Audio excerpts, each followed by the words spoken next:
Hey everyone, let's review the Age of Decadence. The Age of Decadence went into development over 10 years ago and even had a short demo version available 6 years ago, but it was released just recently. It's an old school RPG taking inspiration from the original Fallout in particular. I mean, the game started development before the first 3D Fallout game was even announced.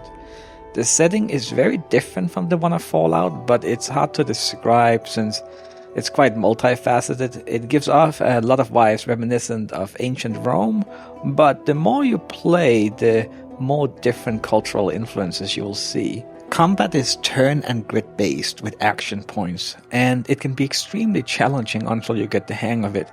You can aim attacks to cripple your opponents, use poisons or even bombs that you can craft yourself to help even the odds. Overall, crafting is very useful. You can craft those bombs and poisons I mentioned, but you can also craft weapons and armor. The only downside to crafting is that it takes valuable skill points to get any good at it, and you might want those skill points for something else. One of the beautiful things about this game is that combat is not your only option. In fact, it is often much wiser to try to avoid it. It is even possible to go through the game without any combat at all, as either a merchant or a lawmaster, or even as a shrewd politician playing different groups against each other. To get through the game like that requires many skill checks through dialogue, and if you fail them, it'll often lead to combat, which can be nigh impossible if you have made your character without combat in mind. Thankfully, manual save slots are available, since the first time through the game you can expect to die a lot, whether you go combat heavy or not. The character creation before the game starts is very important. You really should decide how you want to play the game first before you assign your points and start the game.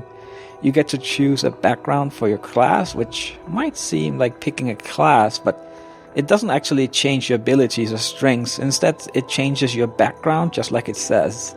If you pick Merchant, you work at the Merchant Consortium. If you pick Assassin, you work for the Assassin's Guild. Now, the game makes sense in the way that if you're an assassin, picking some combat skills is highly recommended. And as a merchant, it is much easier to avoid combat, so other skills like persuasion and trade are extremely useful. The first character you make is likely to be a disaster, making you want to start over. Thankfully, they make it simple to replay the early game with lots of easy to use fast traveling and skippable dialogue. This is also useful even if you don't restart because of a botched character, since it's a very replayable game even after you finish it entirely. I played through the game 3 times myself. A playthrough is not as long as many other RPGs, only taking between 1 to 25 hours or so, which is of course to be expected because of the many different ways you can play through this.